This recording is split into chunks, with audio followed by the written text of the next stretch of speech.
Шарени, бучни, невообичаени, поинакви. Оние што не ги поднесуваат имаат најлоши зборови за нив. Оние другите пак велат дека е важно да се испрати јасна порака против дискриминацијата од секаков вид. Во ова издание на темата на неделата се осврнуваме врз парадите на гордоста. Во Скопје за крајот на месецов е закажана првата парада на гордоста за поддршка на ЛГБТ и заедницата.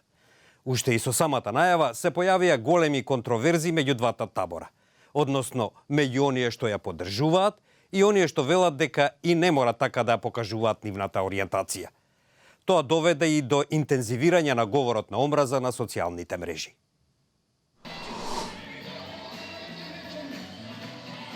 Во пресрет на одржувањето на првата парада на гордоста во Скопје, според официјалните податоци, се уште постојат бројни случаи на дискриминација на луѓето од ЛГБТ и заедницата.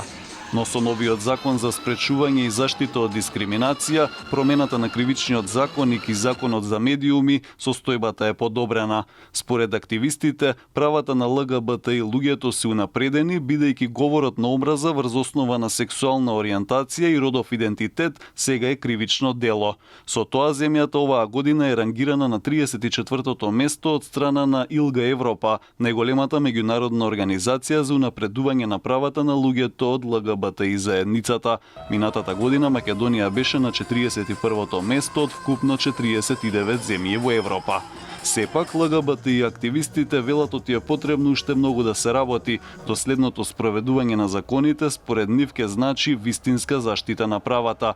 Приоритет е професионалниот избор на членови на Комисијата на заштита од дискриминација, како и усогласувањето на закони во други области за сеопфатна заштита на човековите права на ЛГБТ и лицата. Тоа значи дека ќе се работи на повеќе полиња, од кои едно е образованието. Се уште имаме огромен број на учебници кои што не се променети со старена дискриминаторска содржина, која што навистина прави штета сите овие години и дополнително ги зацврстува тие стигми, предрасуди, неточни, ненаучни знаења за ЛГБТ и луѓето, така што тоа мора што поскоро исто така да се реагира и да се променува. Според последните истражувања на граѓанските организации, дискриминацијата на ЛГБТ и лицата слабо се препознава во општеството.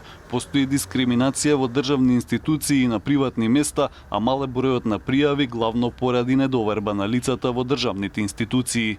Сте случнале најразлични случаи кои што и Комисијата за заштита од дискриминација ги има во своите годишни извештаи, каде што да речеме трансродово лице не може да користи базен заради тоа што е со различен родов идентитет или, например, луѓе од ЛГБТ и заедницата, речеме, се избркани од кафич или не им е дадено место во да се напијат кафе или било што во кафичето, а кафичот е, да речеме, празен и со тоа се прави директна дискриминација. Говорот на омраза исто така е посебен аспект на проблемот. Активистите велат дека оваа појава поминува неказнето и оти особено има голем пораст на говор на омраза на социјалните мрежи по објавувањето за одржувањето на парадата на гордоста. На повиците за убиства нема реакции од институциите, велат активистите, посочувајќи дека тие лесно можат да станат и дела од омраза. Така наречените Прайд паради со години се одржуваат во многу градови во светот. Од Лос Анџелес преку Варшава до Сеул, од Лондон преку Виена до Тел Авив. А токму во Тел Авив деновиве беше одржана најголемата парада за поддршка на ЛГБТ и заедницата во светот. На неа, според организаторите, учествувале над 250.000 луѓе, меѓу кои 30.000 од странство. Најголемата парада на гордоста не само на Блискиот Исток, туку и во светот привлече стотици илјади луѓе на улиците на Тел Авив во Израел. Учесниците облечени во боите на виножитото бараа поддршка за правата на хомосексуалците. Ваквите барања се пошироко распространети во Израел, каде што припадници на ЛГБТ и заедницата служат во војската и учествуваат во работата на парламентот, но се уште немаат целосна еднаквост во општеството. I feel great because this day is very important to all over the world, because the rights of the gay rights have to be acknowledged. Широкото прифаќање на културата на ЛГБТ и заедницата му помогна на Израел да се појави како една од најпознатите туристички дестинации во светот. А секуларниот Тел Авив посебно да се прослави како центар на хомосексуалната култура. Тоа е во остар контраст од остатокот од Блискиот Исток, каде што членовите на ЛГБТИ заедницата често не се толерирани и постојано се прогонувани. I think it's great that my visit here to Israel coincides with the Gay Pride Week and the parade. I'm really looking forward to seeing people come together with love and support of LGBT rights. На слично мислење и Марија од Австралија.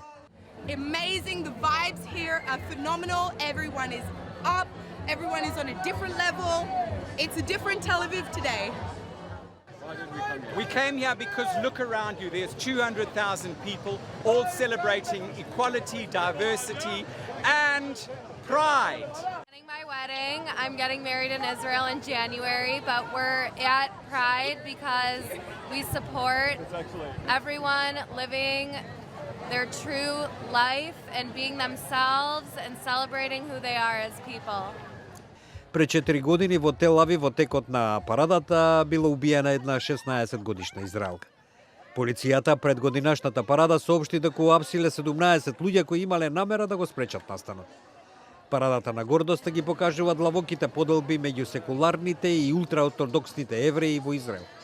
Овие вторите не прифаќаат јавно изразување на хомосексуалноста, наведувајќи дека тоа е навреда за еврејското верско право. Како и да е, во почетокот на јуни, премиерот Бенјамин Нетањаху за министар за правда го постави пратеникот на својата конзервативна Ликуд партија, Амир Охан, кој е прв деклариран геј министер во историјата на Израел. Инаку репутацијата на Израел како пристаниште на ЛГБТИ заедницата предизвика критичарите да овинат земјата дека ја користи незината толеранција за либералната хомосексуална култура како алатка за брендирање, за да ги прикрие незината нарушување на палестинските права. Толку во оваа тема на неделата, на нашите Facebook, Twitter и YouTube се отворени за вашите мислења и коментари за предстојната парада на гордоста во Скопје, односно за различностите и предрасудите. Довидување.